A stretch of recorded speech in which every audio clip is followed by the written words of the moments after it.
Hello friends, welcome to the new episode of my channel I Prince. এবং আজকে একটা মূলত ব্যাপার নিয়ে কথা বলবো। এটা এক প্রকার ফ্যান ফিকশন বলতে পারো। কালকেও একটা ফ্যান ফিকশন করেছি স্পাই ইউনিভার্সের ওয়ার টুকে কেন্দ্র করে। সেটা অনেকেরই পছন্দ হয়েছে, অনেকেরই বলছে হ্যাঁ এটা হতে পারে।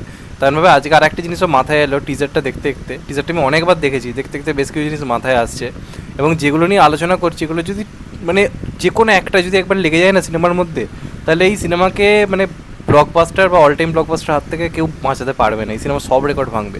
তুই ভেবে দেখো না, ওয়ার যখন এসেছিলো সেখানে শুধু ঋত্বিক আর টাইগার ছিল, এসব ইউনিভার্সের কনসেপ্টই আসেনি। সেই সিনেমা এসে সব রেকর্ড ব্রেক করে দিয়ে চলে যায়। তোমাদের নিশ্চয়ই মনে আছে কী লেভেলের ক্রেজ ছিল সিনেমাটা। এবং এখন তো পার্ট 2 আসছে, দুই ইন্ডাস্ট্রির দুই মহাতারকার রয়েছে, তাদের দুজনের ফেস হবে, এই ব্যাপারগুলো তো রয়েছে। প্লাস এটা একটা স্পাই ইউনিভার্সের অংশ। ওয়ার যখন এসেছিলো একটা সিঙ্গেল মুভি হিসেবেই এসেছিলো, আজকে সেটা একটা স্পাই ইউনিভার্সের অংশ। ইউনিভার্সটা অনেক বড় হয়েছে। ইউনিভার্সে আজকে শাহরুখ থেকে সালমান থেকে শুরু করে প্রত্যেকের রয়েছে, যে কারণে লোকের এক্সপেকটেশনও অনেক বেড়ে গেছে। এই নিয়ে কোনো সন্দেহ নেই। এইবার এই যে ব্যাপারটা নিয়ে এখন কথা বলছি, এটা যদি সিনেমার মধ্যে আলটিমেটলি থাকে তাহলে লোকে আমার তারিফ করবে না, যদি না থাকে আমি প্রচুর গালাগাল খাবো। কিন্তু তাও আমি করছি, কারণ এর আগে পুষ্পা টুর সময়ও, জওয়ানের সময় অনেক এরকম ধরনের ফ্যান ফিকশন বা স্টোরি প্রেডিকশন করেছিল, যার 1%ও কিন্তু মেলেনি। তো আমিও সেরকম একটা রিস্ক নিচ্ছি, কথা বলছি। যদি মিলে যায় আমি প্রচণ্ড খুশি হব, না মিললে কিছু করার নেই, সবটা তার আমার হাতে নেই। তেমন একটা ব্যাপার এখানে কথা বলতে চলেছি। এই যে সিনেমাটা হতে চলেছে ওয়ার টু, সবাই ভাবছে যে ঋত্বিক এখানে হয়তো একজন স্পাই এবং তার এগেনস্টে ভিলেন হচ্ছে এনটিআর। এই কালকেই তোমাদেরকে বলেছি একটা ব্যাপার, এনটিআর কিন্তু ভিলেন নাও হতে পারে, কারণ পুরো টিজার জুড়ে এনটিআরই কিন্তু ধাবা করছে ঋত্বিককে। ঋত্বিক পালিয়ে পালিয়ে মেজাজ মানে পুরোপুরি বাঁচছে, তার পেছনে ধাবা করছে হচ্ছে এনটিআর। সেটা কোনো বোর্ড যে সিকোয়েন্স হোক বা অন্যান্য সিকোয়েন্স হোক, এগুলো থেকে একটা জিনিস বোঝা যাচ্ছে। আর আমার মনে হচ্ছে এনটিআরকে তোমরা ভিলেন ভাবলেও এনটিআর আমার মনে হয় কিন্তু একজন এজেন্ট। এনটিআর স্পাই ইউনিভার্সের একটা অংশ হতে চলেছে, এটা আমার কোথাও গিয়ে মনে হচ্ছে, যেটুকু আমার ধারণা।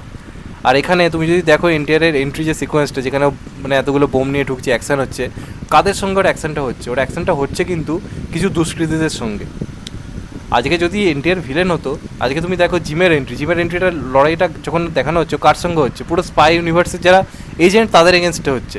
এখানে তুমি যদি দেখো এনটিআরের এন্ট্রি যেটা দেখানো হচ্ছে, সেটা কিন্তু ওই যে গুন্ডাদের সঙ্গে লড়ছে, তারা কিন্তু মূলত সব মানে বোঝাই যাচ্ছে ওরা টেরোরিস্ট বা কোনো খারাপ অ্যাক্টিভিটির সঙ্গে যুক্ত, তাদেরকেও দমন করতে এসছে। সিনটা ভালো করে দেখলে তুমি মানে জলের মতো পরিষ্কার হয়ে যাবে তোমার। এটা থেকে আমি তো ক্লিয়ার যে এনটিআর কোনো ভিলেন এখানে নয়, সে স্পাই ইউনিভার্সের কোনো এজেন্ট বা কিছু একটা হবে। এবার এখানেই আমার কোথাও গিয়ে মনে হচ্ছে কিন্তু সলমান খানের টাইগার কানেকশন কিন্তু গল্পের মধ্যে থাকতে পারে। আমি এটা বলছি না যে এই সিনেমাতে সলমান খানের ক্যামিও থাকবে, সেটা নাও হতে পারে। আমরা কেউ জানি না এখানে কার ক্যামিও থাকবে, এটাও হতে পারে কারোর হয়তো ক্যামিও থাকলো না।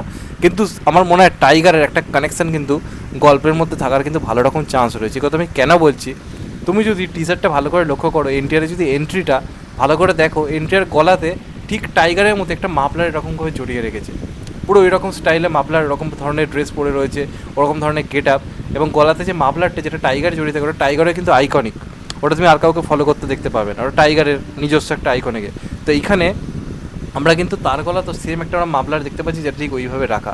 এবার এটার একটা কারণ হতে পারে এই যে ক্যারেক্টারটা মূলত একজন স্পাই এজেন্ট যে নতুন জয়েন করেছে, অনেক ধরে ট্রাই করতে করতে সে আজকে একজন এজেন্ট হয়ে উঠেছে, এবং এর ইন্সপিরেশন হচ্ছে টাইগার।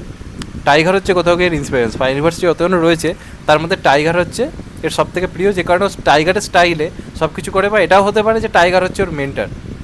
আজকে তুমি যাকে দেখো আলফা বলে যে সিনেমাটা আসছে, সেখানে আলিয়া এবং যে ক্যারেক্টারটা আরেকজন সার্বেরি ওয়াগে যেটা করতে চলেছে, সেটা কিন্তু মেন্টর হিসেবে আমরা শাহরুখকে দেখতে পাবো, পাঠানকে দেখতে পাবো। এই খবর এসছে, তাহলে এটা কেন হতে পারে না যেখানে আমরা এনটিআরকে হয়তো তার মেন্টর হিসেবে হয়তো সলমান খানকে দেখতে পাবো? বা এটা হতে পারে ওই চরিত্রটা সলমান খানের ফ্যান। আজকে তুমি যদি এমসিইউ দেখো, সেখানে যে আয়রন ম্যান বা আরও যারা রয়েছে ক্যাপ্টেন আমেরিকা, এদের তো ফ্যানরা পরবর্তীকালে এসছে। এই যে স্পাইডারম্যান তো আয়রন ম্যানের বিরাট বড় ফ্যান ছিল, ও স্টাইল নকল করার চেষ্টা করতে, এরকম জিনিস তো দেখিয়েছে। তাহলে এটার ক্ষেত্রে না হওয়ার কি আছে? আমি জানি না এতটা জটিল তারা করবে কিনা, আমি জানি না। তারা সিম্পল গল্প যদি রাখে তাহলে আমার কিছু বলার নেই, কিন্তু সুযোগ রয়েছে।